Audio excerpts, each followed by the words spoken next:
welcome to the football fill-in. There was no Premier League football this weekend, but it doesn't matter. England played, and we have got so much to talk about. It's going to be a banging show for you. Lads, good weekend? Unbelievable. Unbelievable? Yeah. Why? I don't know. Just quiet, nice. There's a lot to be said for that. Mine were unbelievable. Spent it with a good friend of ours on his 50th birthday down in Southampton. Big Steve Wright, one of the greatest physios of all time. I would definitely not call him that. He was my physio at West Brom. You're a good lad, but you're not the best physio. I love you, Ben. I'm only joking. Right, lads, did you watch the England game on Friday night? Of course. It was okay, wasn't it? Okay, it's a decent start for Tommy T, isn't it? Yeah, it was a decent start. It wasn't the most inspiring of performances, but I don't expect anything other than that, to be perfectly honest with you. I think with England, we'll get on to where we can get to further down the line. But I think the qualifying games for England have become a little bit of a stalemate in terms of what we can discuss because the opposition's not good enough. Yeah. And England are expected to win home or away. And sometimes a 2-0 win, you're not even happy with that, really. But I think for the New England manager coming in, beat Albania 2-0, clean sheet, Kane keeps on scoring, younger players. Do people go into this international break, like, knowing what's coming? Because you get into the thick end of, business end of the season, you've got FA Cup final, you've got Champions League knockout stages, people don't want to get injured. Is this a bit of a distraction, do you mean? Yeah. A little bit. It really is a little bit. And first of all, I've got to say Albania, I don't think are as bad as what everybody makes them out to be. They're not actually a bad team, and I think they'll do okay in this qualification process. They'll trouble some teams, they really will. So for England to win it so comprehensively, I think is obviously a very good start. But I agree with you. I think the players have got half an eye on other stuff. Yeah, what's going on with their Premier League team, the finish to the season, not trying to get injured. You've got Newcastle players that have just won the League Cup off the high of that. Big Dan Burn making his debut, did absolutely fantastic. Lewis-Skelly, brilliant. Jude Bellingham pulling the strings. Harry Kane, ruthless as ever. But did we learn anything, Ben? Not really, no. We learned two things. Big Dan Burn can cut it at international level, and not only can he cut it, could be a massive, massive threat for England going forward. Massive threat from set pieces. And the left-back position is safe, secured, locked down for the next 10, 15 years. I said it on the show, I think 3 months ago around Christmas time. Yeah. I said, lads, don't worry about it. We're sorted. This guy, Lewis-Skelly, he's the real deal. I'm going to put it out there. I think we're sorted, lads, for England. Yeah. Genuinely, I think we're sorted for England. I promise you. For left-back, he is phenomenal. For 17 years old, when a player, you can tell that he's just good to go. You know what I mean? Nothing phases him. Ahead of like Zinchenko as well. Zinchenko can't get a sniff. And like sometimes he might have put Kivior left back. He's miles ahead of him. I promise you, because he's good to go. If Luke Shaw gets back to Luke Shaw, nope. He's not getting a sniff. Done and dusted now, you think? He is not getting a sniff. He is done and dusted. The confidence that Lewis-Skelly has got when he is on that football pitch, I didn't care. He didn't care where he was. He didn't care who he's playing for. It's his England debut. He's 18 years old. Nothing fazed him. He looked so good. He looked so at home. That is his position now for the rest of 15, 12, 15. Oh, it's so good. It's so good. And Thomas Tuchel, is this a non-story? So same as Lee Carsley, no national anthem sung. As an Englishman, does that bother you, Watto? No, I just think it's the modern way, isn't it? I think as soon as we went down the Sven-Goran Eriksson and Capello route, this were always going to be part of the culture moving forward. If you look at the Premier League, the best of the best are operating in there. So if England feel as though they want to get that second star, which has obviously been the mantra of the camp in the World Cup next year, and we've got no English manager who we think's capable, whether they sing the anthem or not's irrelevant. It's what you want on the field, isn't it? If we win the World Cup, right, do you think he would be expected to sing the World Cup? sing the national anthem? No, it's a job. I think this runs deeper than a job. No, this runs deeper I than think a job. that with the England over the past 20 years, I think it's developed from a patriotic, get in English managers and fire the players up to this is a job, a very, very well-paid job for certain managers, and I don't like it. I want an English manager.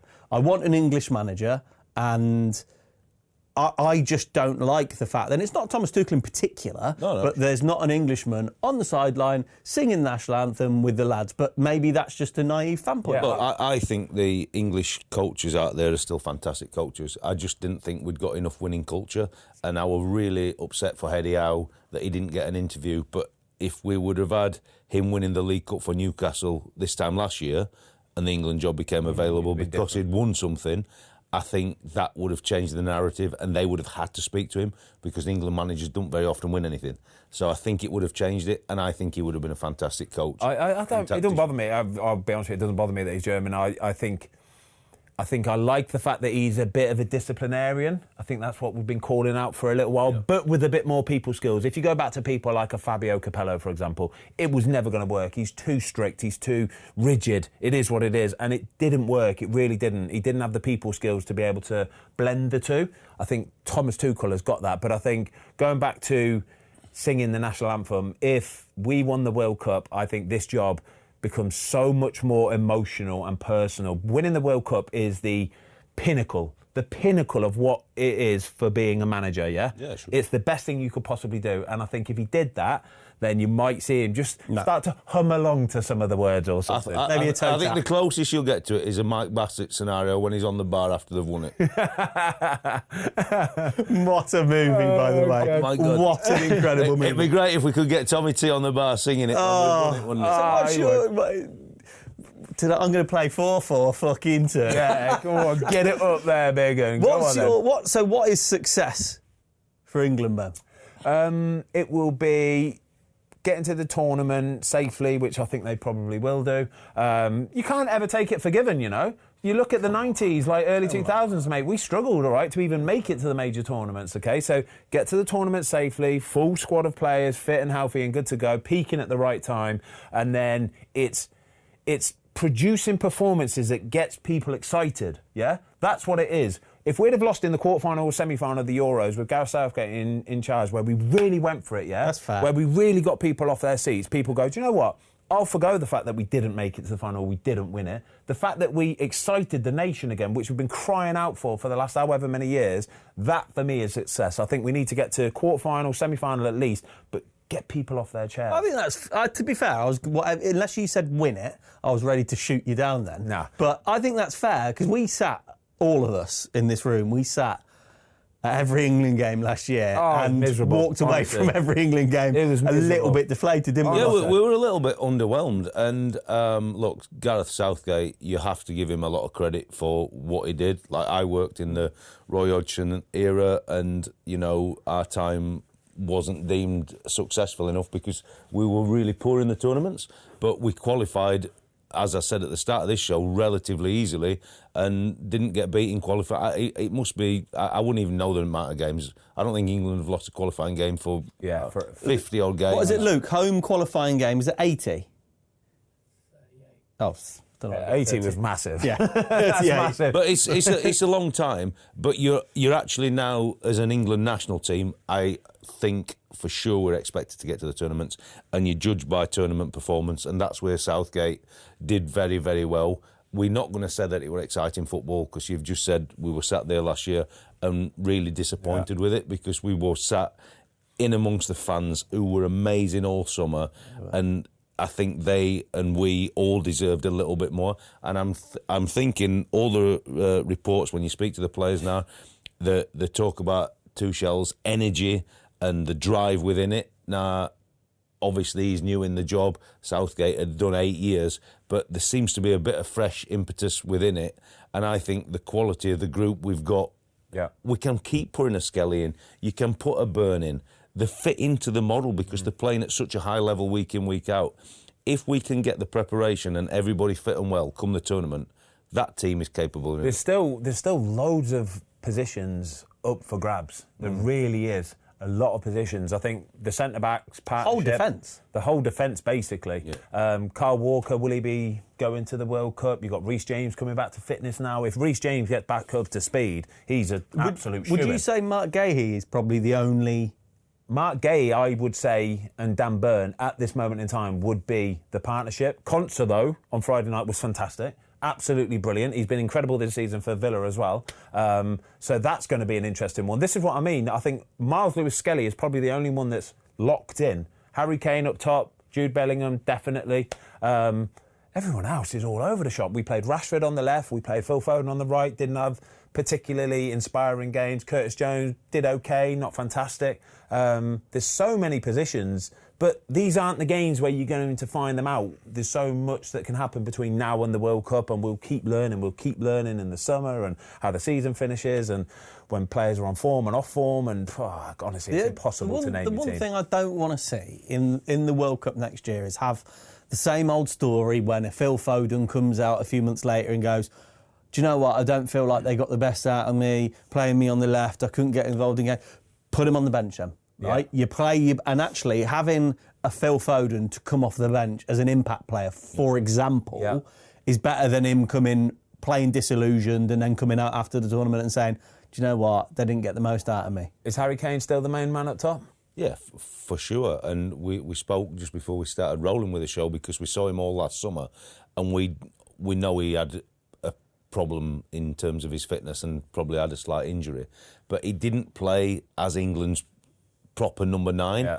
And I think for England to do well and get the best out of him, he has to play as England's proper number 9, and we have to get 10 or 15 yards higher up the field and utilise him and everybody else behind him, because he can't press on his own. Everybody has to work behind it. And I think Tuchel will get over the line in the game tonight for sure. And I think when he analyses that first camp, he'll realise what it is about being an England manager, but he'll also know about the characters, personalities and what he needs to move forward. So a Burn coming in, is he capable to play? Yes. Would he be amazing for the group? For sure. He's brought Henderson back in. You touched on, would Kyle Walker come back in for experience? You've got Kane, who's towards the latter end of his career. You're not going to be able to have too many mid to late 30s players come a World Cup next summer, because they're just not going to be able to put the output in terms of just the physical numbers in the games. I think Harry Kane's still got 3 years left in him of this top level. For me, at the moment, he's still the best finisher in world football. At this moment in time, the best finisher in world football. I don't know whether, my view is slightly, having watched him last summer, and I know what you're saying about maybe having a knock, but it felt like it was a bit of a hindrance with having him in the team. And then, obviously, you roll on forward 2 years. But one thing you can't argue with is he pops the ball in the back of the net. His numbers this season, frightening. Every season, relentlessly just puts the ball in the back of the net. He gets a chance, I mean, the finish Friday night. Oh, it's beautiful, isn't it? There's not many finishing like that. Honestly, it's beautiful. And I think that's the difference. If you can get him higher up the field, and we're not always going to be dominating in the World Cup, that you're in the opposition's box for 90 minutes, for sure. But, when he's in and around that box and higher, and we're creating opportunities, he's the one guy, like you said, in world football that you want that chance to fall to. The goal, right, is so good because his touch is phenomenal. It kind of bounces it down and he just moves his body around it. He sees everything happening in front of him. He watches all of the Albania defenders getting over and he's going, I'm waiting for you to cover this near post, and then I'm just going to use you as a little bit of a foil, and I'm just going to bend it round you nicely. And to have that calmness in that intense moment, you've got 70, 80,000 fans watching, you know everybody's expected. Wait, open your body up and just slide. Oh, it's beautiful. And what about his comments? Do you think there was a little bit of, guys, I'm doing this. I'm still doing this. Yeah, do you think he is underappreciated? Yes, I think the Euros in the summer actually ruined him a little bit, I think. I think the way that the nation looked at him was out of order, bang out of order, because he wasn't playing the football that we know he can play. Still scored. But still then, most of them were penalties, I'll be honest with you, in the Euros. But he was dropping too deep. He weren't playing in the position that we want him to do. You're most effective just staying up top, wait for the ball to get into the box, and then boom, put the ball in the back of the net. And I think we talked about him in a way that just wasn't deserving. And again, this season he's shown for Bayern Munich, relentlessly just scoring goals. He did it the other day. And that's what he will do for, I think, another 3 years. I think he's got 3 years left in him. Look, I think he's a top player. If I were the England manager now, I think I'd still call him into the majority of camps, but I'd be thinking less is more because you know he's that good. Yeah. And it'd be interesting tonight to see whether he plays him 2 on the bounce because of his record. You would think he would, but actually, if you're selfish and if you think about thinking outside the box and boxing clever, for him to be at the peak of his powers or the best he can be in 15 months' time. Less is more. I don't think he'll accept it though, mate. I think Harry Kane would be saying to Thomas Tuchel, "No, I'm playing tonight. Like this is a chance for me to score goals to add to my England tally." That's his job as the manager. So, like, as you go into, where are we now? What month are we in? March. Right. So, but if there's a chance for an England camp to say, Harry, go and have 4 or 5 days in Dubai, go and get your feet up, go and rest. Surely Harry would understand that. Some players don't like that, though, mate. They don't. Yeah, but he's got to overcome that. I get it, but it will really annoy Harry Kane. I promise you it will. This is a massive opportunity to add to his England tally tonight. And strikers are so kind of egotistical with it, aren't they, Watto? They want to take those opportunities. But I also think, and the very, very top ones are different. If he's been selected to be away from his family for 10 days... then the reality is the very, very best ones wouldn't want me or you telling him, how are you going to have a rest tonight? Because unless he's away with his family, like you said, having a proper break, if you're there, you might as well play. Yeah. Because there's no point, the downtime, you're not gaining anything with it. But I think that's where, and of course, because Tuchel had him at Bayern, and he knows, obviously, the qualities, that I think come the summer, when the games are not as important, to get him to be in the optimum position for the World Cup in any of the older players, I think that's really boxing clever. But when it's your first camp as manager, he's never going to make them kind of calls. With his first camp as manager, look, let's talk about Jordan Henderson for a second, because the way I view it is that, again, next year, the way I view it is that he's been brought in early doors to set the tone culturally for the camp, Watto. Yep. No, and I know him as an England player under my regime, so he's been in and around it a very, very long time. And obviously, I don't think the move from Liverpool to Saudi, and then ultimately he's playing now for Ajax on the top of the league, but it's probably not panned out how he would have wanted, and that's probably why he never got to the Euros last summer and lost his place under Southgate's regime. But what he is, and you know this for a fact, he's a proper man about town. And he will set a culture and he will drive it forward. Again, we'll be a bit like Kane. You'd worry about his legs further down the line and the level he's playing at.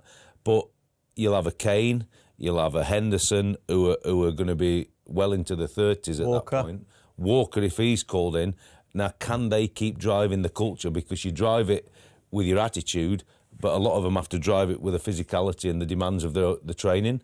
And it's not the same when you get to that age. We've just spoke about Harry Kane and being that level, and Henderson's been at the top for a really long time. What we don't want to do is contradict ourselves in that if Harry's going to be there and he's going to play, he knows he's going to the World Cup. What about Jordan Henderson? You can't think that Jordan Henderson's going to go, yeah, I'll come in and do you a favour and set the tone, but I know I won't be playing in the World Cup next year. Yeah, he will. That's exactly what will happen. That's literally his job. The reason why he's been brought into the team is to be that guy. And he's okay with that? He will be absolutely okay with that because he is Mr. England. He's Team England. He's a captain without being the captain. Could you imagine him being part of an England winning World Cup team next year, even if he don't spend 1 second on the field? Could he go as a coach while still playing? Well, we had this debate last week, didn't we? And I felt that's probably where they needed to be. But then you guys, and I thought about it after the show, actually, and I think you're probably right because you are separate when you do become coach. And you're seen slightly different from the players' perspective as well. So I think he'd want to be inside it, driving it from the players' culture. And that's what they'll have to use him as, and use all that experience from all his tournaments and all his football to keep them lads going forward next year, because realistically, he's not going to get in the team in front of some of them players. Thomas Tuchel, when he called him up, I promise you, he'd have got on the phone to him and gone, right, Jordan, like, you know probably you're not going to play, but what I expect from you is to be the captain without being the captain. You need to be the leader, you need to set the tone, you need to show the young lads exactly what we do. I think there's a lot of fans out there that look at this England team and look at football teams and football players in general and just think the main players, the superstars, are the main voices, and it's couldn't be any different. I promise you, it could not be any different. In the tournaments, you've been there, haven't you? In the tournaments, it's the guys behind the team. They're the drivers. that drive the force. Connor Cody was in the Euros, didn't play a minute, and everyone said everyone said massive, most important player. You've got to have them guys around the place, and that's what Jordan Henderson will be doing. Kyle Walker will be doing that. Harry Kane will be doing that. Yeah, you got to imagine some of these lads, Curtis Jones, and even your Phil Fodens and Cole Palmers and Jude Bellingham. They're young lads still. Yeah, they're really young lads. They might not feel confident enough being vocal in the change rooms or vocal on the training pitch because they're all playing with their mates. They don't want to put anybody's noses out. But you ask Jordan Henderson to do it, happily, mate. That young little dickhead there, I'll tell him exactly what he needs to do. He'll drive the culture the day after the match, won't he? And it's interesting because Tuchel said that after the game on the Friday night, the lads actually did a session at Wembley, just so that everybody can be on the same page. Where normally you go back up to St George's Park or you back to the Grove and there'd be a recovery session for the lads that had played, and then the other group would go out and train. But I think already with setting that culture of we'll train after the match, everybody's then on the same page the day after. So that is a slight cultural change straight away there, you know? Yeah, I think with this, it's exciting for England, it is. It's really exciting. If anybody says this is what the starting 11 is going to be at the World Cup, then you are kidding yourself. You've got no clue about what it's going to be. We've still got Bukayo Saka left to come back as well. It's just going to be so interesting, it really is, to see how the players dip in and out of form and who's the sort of flavour of the month when it comes to it. Looking at the England squad then, and ahead to the World Cup, are there any players that are in the squad or in the periphery that you want to see prepared for the tournament? So I look at Jared Branthwaite, for example, and I see someone that we need to give time to because he could be a really important player. There's a few that I'm really interested to see that if they can really peak like I know they could peak. So like I mentioned Reece James a minute ago there. If Reece James gets back fit and starts performing at the way that he was before, I think he will probably start at right back. I think Dan Burn is a massive asset. People underestimate how important set pieces are. Arsenal have shown it this season, for example. But Dan Burn, even against Albania, had so many chances. He's such a threat. So many people are attracted to him. It makes space for other players as well. But can you rely on someone like Reece James? This is the problem. If he has an extended run now of a year, his body toughens. His body gets used to the demands of it, so you can start to rely on it more. But when you break down all the time, that's the bit where you go, no, we can't rely on that. Kobe Mainu. Nobody's speaking about Kobe Mainu, yeah? Well, is Curtis Jones ahead of it? Well, he's ahead of him at this moment of time, of course he is, yeah. But you look back, back to the Euros, sort of 7-8 months ago, and he's the main man, right? He's England's next holding midfielder for the next of forever, and he has a dip in form, and suddenly he's not even in the squad now. This is what we need to see. Will players pick up that form again? Will they start peaking at the right time? But there'll probably be one player who has not been picked in this first squad that will go to the World Cup next summer, that evolves through, like I'm going to go watch the England under-21s tonight, they're playing at West Brom, but the quality within that group of players and the money that they're worth already, surely one or two of them are going to really explode onto the Premier League next season, and he's not going to be able to not pick them because you want a very youthful squad with the additions of what we spoke about, the experienced heads, because if you can run all other teams with the extra quality you've got, then you're going to win.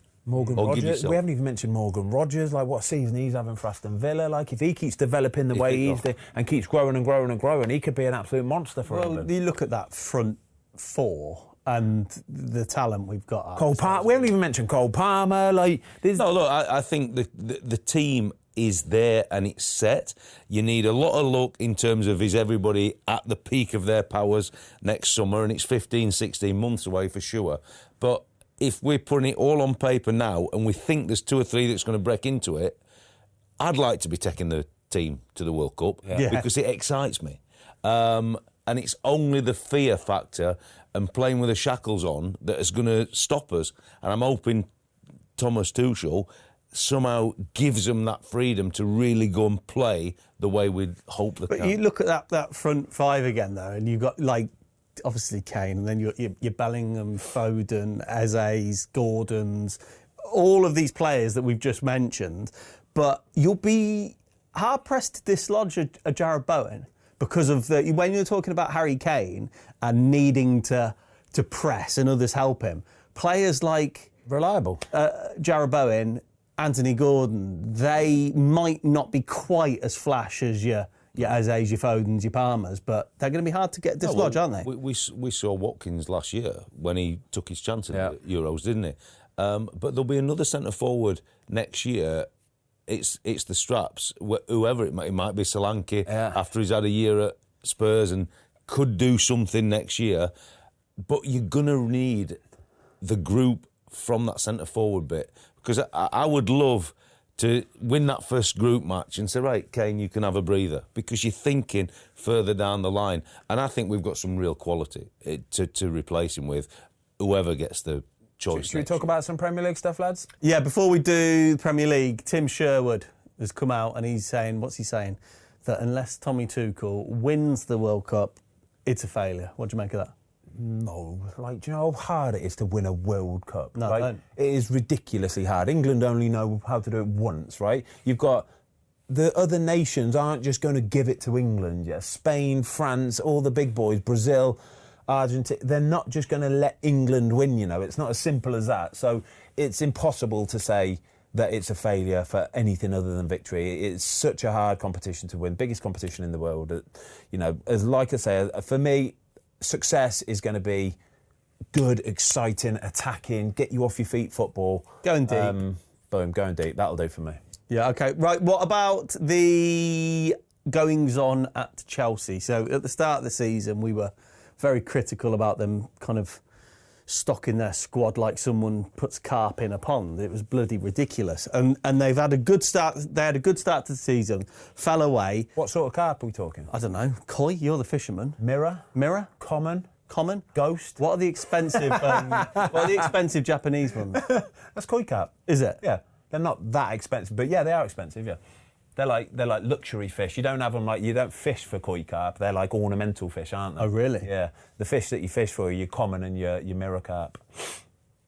Thanks for that. Who told you that? Phil Foden when you went fishing with him? No, I just used to do a bit of fishing. Or Steve Guppy? Guppy, yeah. Ben used to go fishing with Steve Guppy. What a name to be a footballer and a fisherman at the same time. Guppy.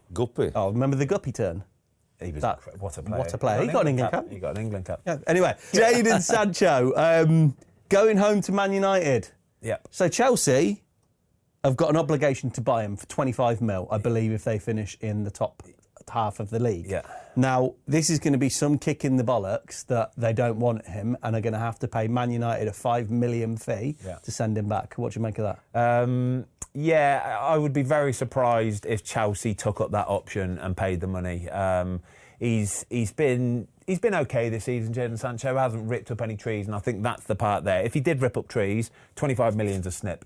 In today's market, it's an absolute snip, but he's played, I think he started 17 games for Chelsea in the Premier League this season, come on a sub in a few others, but 4 goals, 2 assists, or 2 goals, 4 assists, something like that. It's not what you want. Yeah, you want. It's not enough. It's not enough, really. But I think this is just Chelsea all over, really. I think they've become this team who just sign youngsters that potentially could become this or could do that, and you're asking an awful lot from 17, 18, 19-year-old players that they're signing to go on to be world beaters. It really is. It's such a hard game to predict that somebody's going to turn into a monster. It's so hard. Is that what they're doing, Watto? Just signing in a crude way, throwing a lot of muck at the wall and seeing what sticks? Yeah, it seems to be a numbers game, doesn't it? For sure, in terms of the amount of players they're recruiting, because you would say that 25 million really for Sancho should be the bargain of the summer, next summer.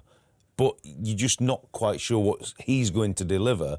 And when they've then gone and signed 2 young players again for, what's the name here? So Quenda is 17-year-old winger for 44 million from Sporting Lisbon, and he's going to stay there till the end of next season. And then they've got Esiguo? Dario Essugo. 20-year-old from he's on loan at Las Palmas from Sporting for 18.4 million.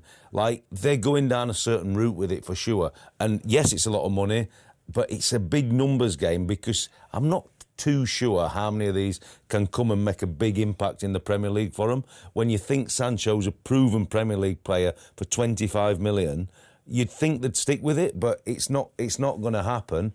And I think the model of Chelsea now is to try and scour the best young talent in Europe and obviously on the planet, really. But it's risky though, Watto, because they're spending a lot of money on a lot of players. But do you know, that's exactly why it's risky, because if they were signing these 17-year-olds or 20-year-olds for 5 mil, 6 mil, 8 mil, cool, I get it, yeah, there's a chance that they can grow into a monster. But when you're paying the 44 million quid for a 17-year-old, right, to recoup that back in, I don't know, say if they sell him in 5 years' time or something, 6 years' time, and they're selling him for 60 million quid, they're still losing money on him because of the wages they've had to pay him, the transfer, the signing on for all that. I just don't get this model, I really don't. Football, you need leaders, you need experienced leaders that have been there and done it. And the reason why Chelsea have struggled this season is because, one, they haven't had a good enough goalie, two, they haven't had a good enough striker, and three, they've not got enough leaders in the team. It's as simple as that. When you look at the money that they've spent on it, to have those two glaringly obvious positions ago, you've spent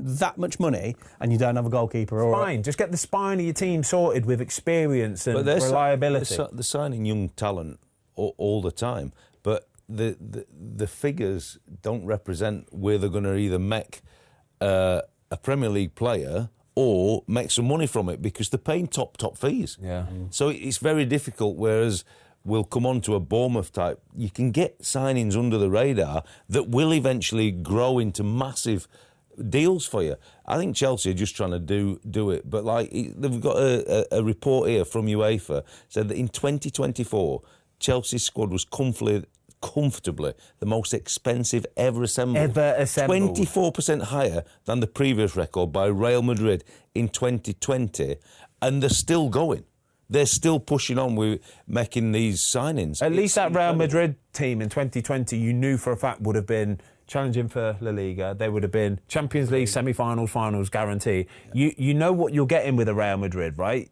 When you're Chelsea and you're doing it, this is some sort of a risky game. Honestly, and let's have it right. If you've played for Real Madrid, you're going to have a certain value. At the minute, nobody sees Chelsea as a real representation of, he's played for Chelsea, right, he must be worth 60, 70, 80 million. Oh, wow, no. It's not that case, and they're so far off the mark with it, but that's the model, and they seem to be rolling with it, and I'm not sure where it's... We haven't really come up with an answer of what's going to happen for Sancho then, have we? That's what we started this segment with. Well, he's going to go back to Man United, isn't he? He's going to go. He probably is going to go back to Manchester. Stay at Man United, is it? Chelsea are going to have to pay 5 million quid to send a player back so basically, to their football team. It's basically, but the fact that they've said no, it turns into a loan fee, doesn't it? Yeah, it does, basically. Yeah. But they'd have had to pay a loan fee up front as well. Like, initially when the deal was done, they'd have had to pay a loan fee up front.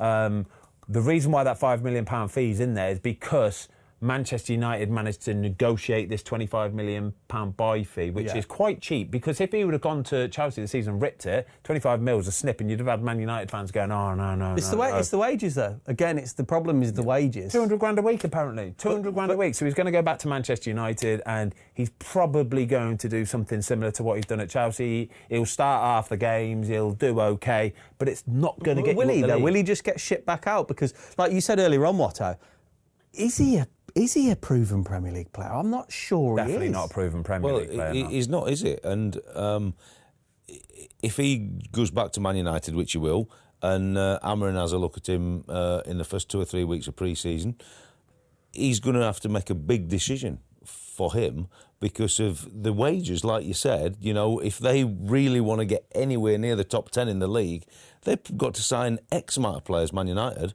so they need to free up some capital, you know what I mean? Well, there's talk of Jared Branthwaite to United, 50 mil, who you think would be a fantastic signing, especially you put him next to somebody like a safe signing, a Maguire, a De Ligt, where you got that experience that can help develop him. But Fozzie, how many realistically do you think United need to sign and let go, approximately?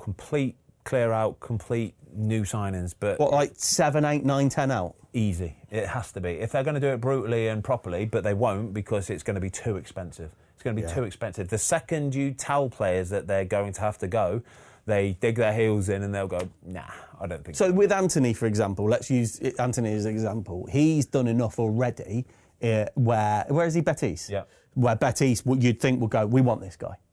Okay, can they sign we him? want this guy. How can they sign him? But so United, you'd think would go, okay, let's take a hit on the transfer fee, and let's look at what would he be? Say 20 mil, 25 mil. Wages though, mate. What do they do about the wages? That's the whole problem. Once you put somebody on that 200 grand thing, so say Antony, rumours are he's on around 200 grand a week. Yeah, there's not many teams in world football that can sign him, and Antony, with, 2 or 3 years left on his deal at Man United, isn't going to want to take a pay cut by signing for one of these teams on 100 grand a week, yeah? I don't care how much money you're on. If somebody says, your wages are going to get cut by 50% next year, it hits me, it hurts, I promise you. So you'd almost have to kind of go, that 20, 25 mil, you're almost talking the transfer fee would have to be into the low millions to enable Betis to subsidise Possibly, or what will most probably happen if somebody like a Real Betis did sign him is, with 2 or 3 years left on his deal, Antony says to Manchester United, right, I will go to Real Betis. I will accept the transfer to Real Betis. However, I've still got 2 or 3 years left on my contract,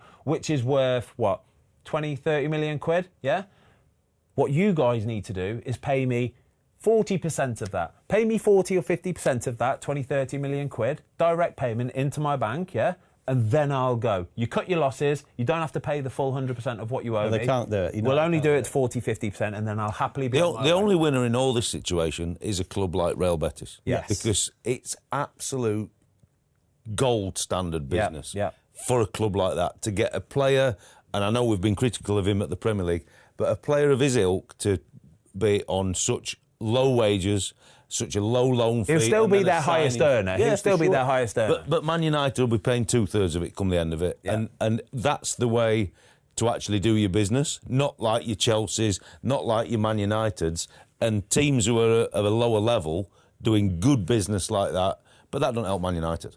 Yeah, because they're still going to have to pay his salary it's just a massive somehow, loss. And they're not going to get anywhere near on the fees. And United can't. They're not in a position where they can start paying off contracts. They can't. No. We've seen the numbers. We've seen Ratcliffe. Honestly, mate, it stings. It does. It really does. When you've invested so much money into a player, what is it, 80 million euros to buy the player, 200 grand a week, he's produced absolutely zero for Manchester United. They've sent him out on loan, and then all of a sudden he starts performing. It's like, all right then, yeah, cheers, mate, appreciate that. But that's what we talk about. Like, we're talking about Chelsea spending a lot of money, but they're not up at them high figures.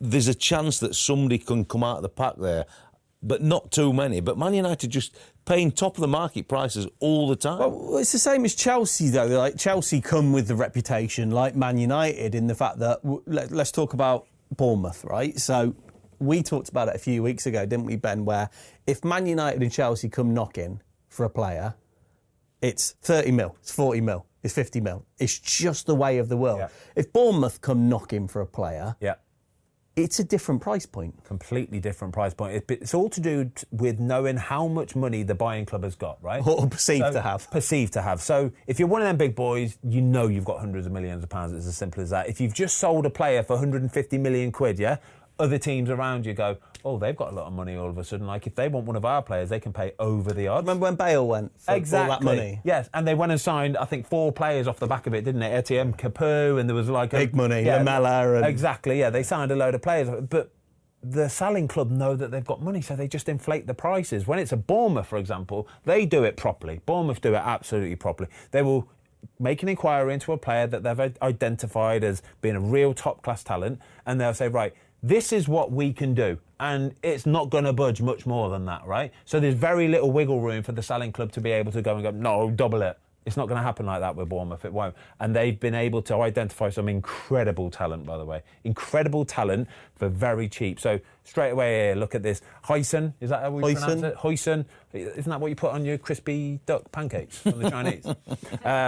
Either way, 15 million quid they bought him for from Juve. Wait, how much? 15 million euros. It's not even 15 million quid. How the hell, right? So we were talking about this off camera. If he was coming from French League 2 or, you know, the second league is better, you kind of get it.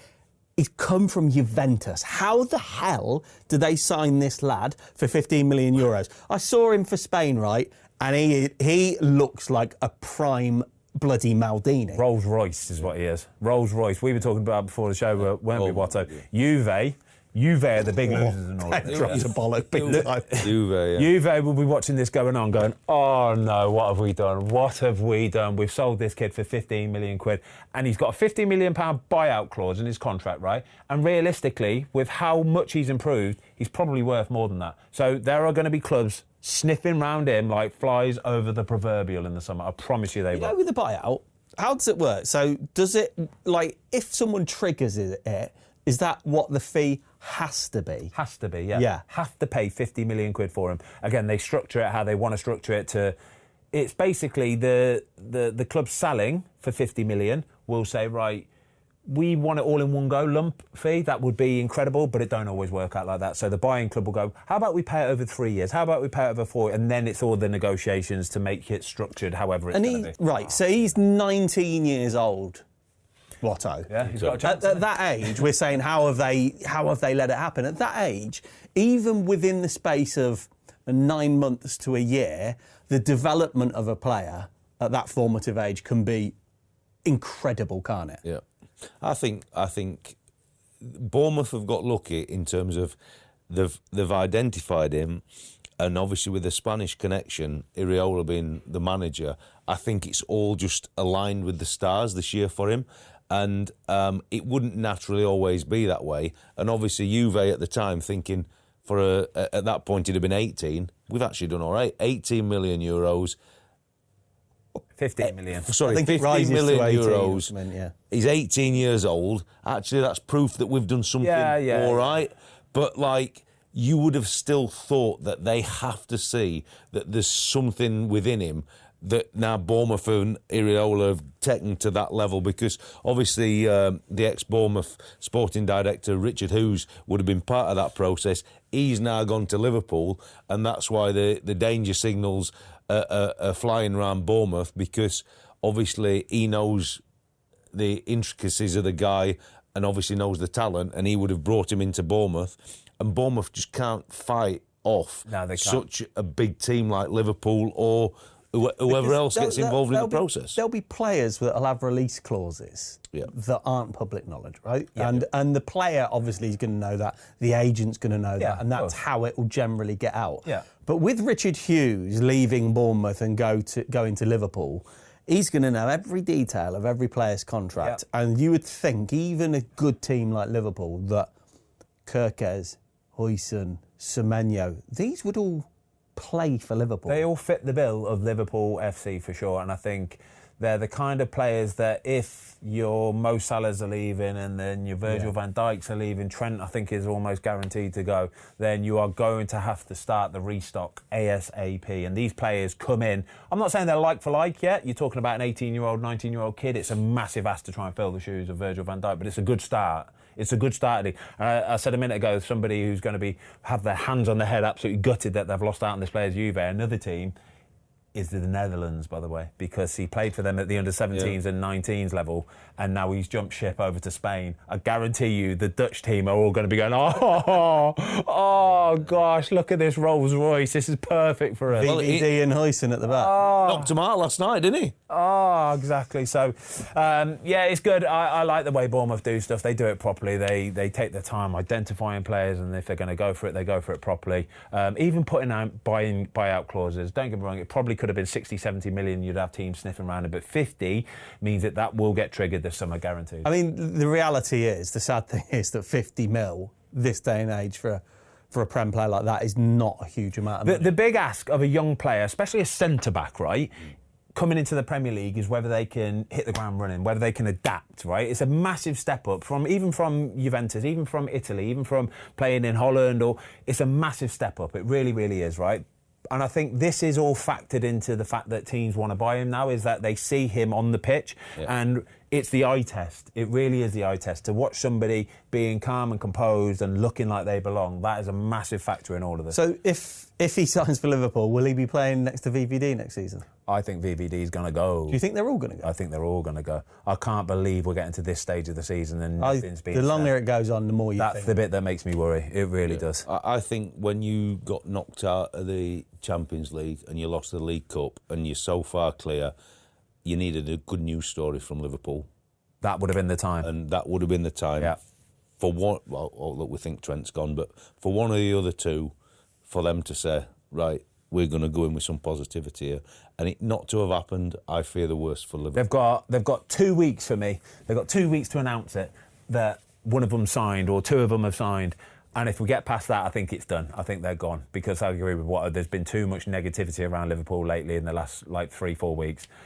They should have, if they had it done already, they would have used it and they would have put it out. But I can't see, if I put my player's head on, that you've got to the end of March, you're coming up to April. You've held off so long. I mean, Liverpool can come, obviously, potentially with some crazy numbers. But I think if you've waited so long, I just don't see the last 6 weeks of the season that something's going to be able to turn your head. No. It's like the offers that these lads are getting. Like, honestly, you know for a fact Mo Salah and Virgil van Dijk will go. They'll have Saudi teams sniffing like crazy. I think VVD and Trent are both going to end up at Madrid. VVD could go to Madrid, right? And people say about his age, 32 years. Mate, he's got 3 years left in him. He's got 3 years left in him, right? And 30, mate, the way he plays centre-half, mate, more than that, innit? I totally agree, mate, right? He don't come outside the width of the 18-yard box. He would go into channels. that Real Madrid team and he would almost guarantee them Champions League winners every single year. 34 in July. Mate, he's there. It doesn't matter. I agree with Watto. He don't need to be running all over the pitch. That's not his game. But you try and get past him in that... you ain't getting past that. OK, you've been at a club like a Bournemouth, right? And you've been at a club, Southampton, that have produced a shit ton of really good talent, basically. Is there anything Bournemouth can do, Watto, to stop this raid? No, I joined Southampton when they'd been raided by Liverpool, actually, and they all went. So I think Bournemouth are going to be facing a very similar process. You just can't stop it, and it's not disrespectful to a Southampton at the time, and it's not going to be disrespectful to Bournemouth. When you've got one of the biggest clubs, A, in the Premier League, but B, on the planet, come knocking for you. And at Southampton, it's not been disrespectful to Bournemouth. We'd got a 30-odd thousand seater stadium. We've got a brand new training ground. There were a lot of things that you could still see where you were trying to get some connectivity and try and hold on to these guys. Bournemouth playing in front of 11,500. The training ground's ready for an upgrade for sure. But these lads want to be on the biggest stage. That's Champions League football. They're international footballers now, so it's Champions League football. And it's trying to win the big prize and play in front of 70, 80,000. Playing in front of 11 or 30 is not what gets these guys out of bed. And when the big boys come knocking, I think it's just the law of the jungle. It's natural progression. It's natural progression. You're not going to stop it. I even think half of Bournemouth think, you know what, this is kind of just what we are. This is what we are as a football club. We're never going to be a Liverpool. We're never going to be one of the big boys. We are very good at doing what we're doing, and we don't really even want to stand in the way of these players because we've identified them. It's a massive pat on the back for us, massive pat on the back for the player. We wish him well. 50 million quid. Cheers, mate. It'd be interesting to hear from Bournemouth fans, because I think if I was a Bournemouth fan, you'd kind of go, let's secure the future of our football club. We're an established Premier League team, and if we can become a Premier League, well, they are a Premier League team, but we can stay in the Premier League for the next 10 to 15 years and have the chance to nick a cup one year, they'd be happy, right? I'm going to probably get a load of shit abuse here, but I'm going to say it anyway, because I think that they have overachieved what they wanted to do, because they would have seen a Southampton as a real role model, a barometer for where they can get to. And they've passed Southampton now. Oh, yeah, cool, and the rest. Easily. So I think that's where they've evolved. And obviously there's still a ceiling to it, but on that little bit of the south coast there, Southampton would have always been their target. And even in my time at the Premier League, you could sense the rivalry coming and the wanting to get closer, and they never quite got there. No, miles in front. It's tricky though, because you're never far away from making a couple wrong decisions and then it all turning sour. I promise you're never a million miles away from it. So as long as they keep going the way they're going, don't get too excited, don't try to go splash crazy money on players, then the model that they've got is incredible. Can we do the quiz? Oh, yes. What was the reaction to going back to the OG quiz style last week? They loved it. Everyone loved it. There was a couple people, but Was it the Watto head loss that swayed it for everybody? Yeah. Was it watching steam coming out of Watto's ears? I think if I'm not on the quiz, I don't think anybody listens anymore. I agree, mate. You're the pull, you are. You're the star of the show. Oh, he was good. Right, just get me on for a quiz. Hello, everybody. Welcome back to the football filling quiz. Why do you always laugh when I do the intro? That's what I mean. It's so mean, isn't it? You are, you're banger. Pressure's Just let him on me. go. He's the butterfly, he's blossoming, he's spreading his wings. Try my best, all Keep right? going, Jamie, you're killing it. Right, so the leaderboard. Tom, you are in the lead with 12, but Ben is on the heels in 11. Well, he's got 11 points, and Watto, you're on 5. Yeah, I'm just making up the numbers, but you know what? There's 6-7 weeks left. Yeah. Never know. The final push. You never know. Never know. Right, 10 questions. Fastest finger first. No more boards because of the action last week with Watto. Yeah, but can you be very clear on countdowns and when we come There's back? quite a lot of pressure on you to facilitate this, Jack. Okay, don't worry. You got this, you got this. We got this. Wait till you're slaughtering them in a I way. Yeah, you wait, yeah. Flash forward. Question 1. Flash forward. That is a thing. In the 21-22 season, the Premier League Golden Boot was shared between Mo Salah and what Son. other player? Son is the correct answer. They both scored 23 goals. 1-0 to Tom. Question 2. Danny Welbeck has played for 5 Premier League clubs. However, who is the only team he has spent time on at loan? Watford. No. Danny Welbeck has played for 5 Premier League clubs. However, who is the only team that he has spent time on at loan? Good question.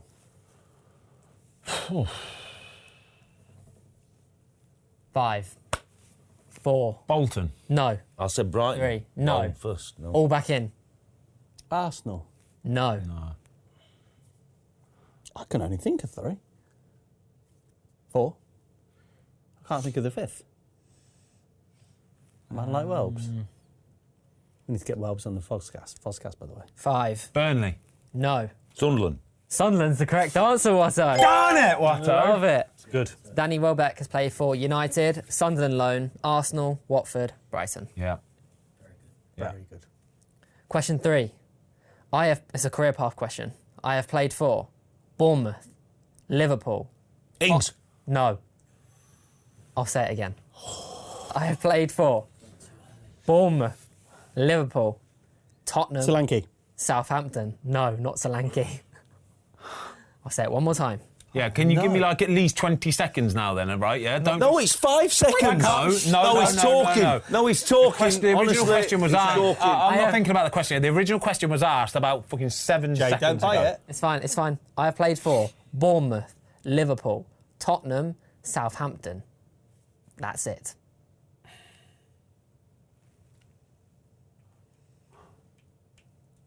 Five, 4, 3, 2, 1.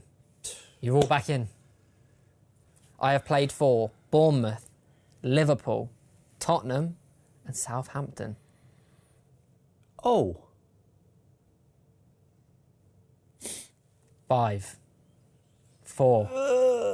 Carl Walker-Peters. No. 2, 1. Lallana. No. Jamie Redknapp. Oh, I was thinking modern day. Jamie It was the Redknapp. Tottenham one that threw me. I Yeah. weren't getting anything. Yeah, Anyway, there we go. good question. So 1 to Tom, 0 to Ben, 1 to Watto. Question 4. Out of all the clubs in Premier League history, who are the only club to start with an O? Oldham. Oldham is Boom! the correct answer. Well done. You Watto. got it, Oldham, baby! Come on. What's gone into him today? What's gone into him today? Oh, come on! Question 5. This is a family. We love this, Watto. We love this game. energy. Question 5. Nikola Milenkovic has scored 4 goals for Nottingham Forest this season, but what country does Serbia. he play Serbia. for? Oh, this is Serbia. bollocks. Yes! Hey! What a shit question. What? Card. Because he didn't get it Card. right. Such a bad Card. question. Card. I was thinking it can't be that straightforward. Anyway, good question. 2-2-0. That's your flash forward. Honestly. Have a card ready. Question 6. Well done, Tom, for that question. Thank you, Jamie. Great question. Question 6. Apart from Luton and Barnsley, can you name one of the other 2 clubs which have only been in the Premier League for one Bradford. season? No. What did you say? Luton. No, because I said... Right. Oh, shit. Apart from Luton and Barnsley. Ipswich. No. Can you name one of the other 2 clubs which have only been in the Premier League for 1 season? So we're all back in, right? You're all back in, yes. Could you ask the question again, please? Apart from Luton and Barnsley, can you name one of the other 2 clubs which have only been in the Premier League for 1 season? Swindon. Swindon is the correct answer. Blackpool. And the other club is Blackpool. Well done, Watto. Didn't Blackpool stay up in their first season? No, just one. Just one. Well done, DJ Tom. Campbell tearing it up. Yeah. Charlie Adam. Charlie Adam. Well, and you got Swindon. That's Holloway's manager there now, isn't he? He is that. Yeah. Took Blackpool down and gone back to Swindon. Steve Bruce doing well at Blackpool. Yeah, one at the Cobblers at Holloway lashed up in the box. Oh, yes, he was, wasn't he? Anyway. 3-0-1. I didn't get note for that, did I? Question 7. Bastard. Mo Salah won his 7th Premier League Player of the Month award in February, making him joint first with 2 other players Kevin De in Bruyne. Premier League history. Ronaldo. Can you name one of them? No and no. Mo Salah won his 7th Premier League Player of the Month award Sergio in Aguero. February. Sergio Aguero is the there correct you go, there you answer. go. And the other player is... Thierry Henry. Nope. Harry Kane. Oh. Hazard. Yep. What's the score? 3-1-1. 2. No, I'm on 2. 3-2-1. What fucking 3-2-1. chance have I got? Sorry, Hey? boy. Hey, this is where we lose it. Honestly. Question 8. What footballer has the most goals in Premier League history from Poland? Oh, that's a good question. Podolski. No. What footballer has the most goals in Premier League history from Poland? He is German, isn't he? He's kind of not. Don't go there. It's a grey area. Don't go there. He did play for Germany. Poland. Poland. What footballer has the most goals in Premier League history from Poland? I'm really struggling with this one. I can only think of the guy who was at Southampton, Benrat. It can't be him. It's Honestly. Bednarek. It's Jan Bednarek. That is unreal, Watto. Well done, Watto. Oh my God. Unreal. Well done, Watto. Oh, it's just a... How many has he scored? 9. 3. 9. And on second, Matty Cash. with 7. Yeah, Yeah. Catty Mash. Catty Yeah. Mash. Yeah, mate, honestly. Well done, Watto. 3-3-1. Ben, you can still bring it to Cheers, tiebreaker. Jay. Love this. I Motivation. need this to just put that little gap between us again. Come on, Watto. Chris Wood's first club in the UK was West Brom. which team? West Brom. That's not the question. Please don't say that's the question. That is the answer. Honestly. Right. You were there with him. How many times have we spoke about Chris Wood being at West Brom when Lots. we were young? When Yeah, I yeah. was young. Oh my gosh! Honestly, I'm putting out this is the worst quiz you've ever done, Jamie. He's blossoming like a... That can't be the level of questions. Yeah, I mean, We're so much better than that, even me. well, steady on, Watto. Question 10. You need- people at home. 4-3-1. you need me, yeah? You Ben's need me. out. You need a big Watto. You need to Watto Come to come in. on. What club did Everton buy Lucas Digne from? Villa. No. Oh, God. What club did Everton buy Lucas Digne from? Lille. No. Marseille. No. Lyon. All back in. No. So angry. Is it Premier League? Can't say that. Worth a try. Lucas Digne. What He is club French, isn't he? did Everton buy Lucas He's Digne French, isn't he, from? Jay? Nice. No. PSG. No. The answer is Barcelona. I didn't know that. Bad quiz. Bad quiz. So are we drawing? No. Oh, you won. Tom, Oh, you so have I've won won. the quiz. Such Well a done, bad Tomo. quiz.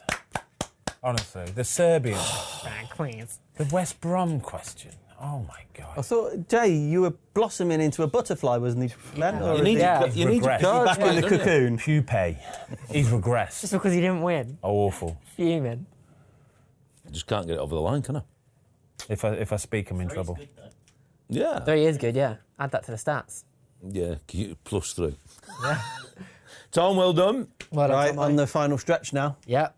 Yeah. Are we Your going to do tally to 13. Are we going to do like an end of season whopper, like the Christmas one, but minus the pork scratchings? Yes. Should we do it at the Can you do the questions, though, please, yeah? You do the questions. Should we do it down the club again? Yes. No pork scratchings. James, you want to do the outro, please? I can't speak. He's lost. He's lost. He's like that England fan walking out the final in the summer. Yeah, thank you guys for watching the Football Fill-In. That has been the quiz. Well done, Tom, with the win. We'll see you guys next week. Wrong camera, you're supposed to do that one. No, it's that one.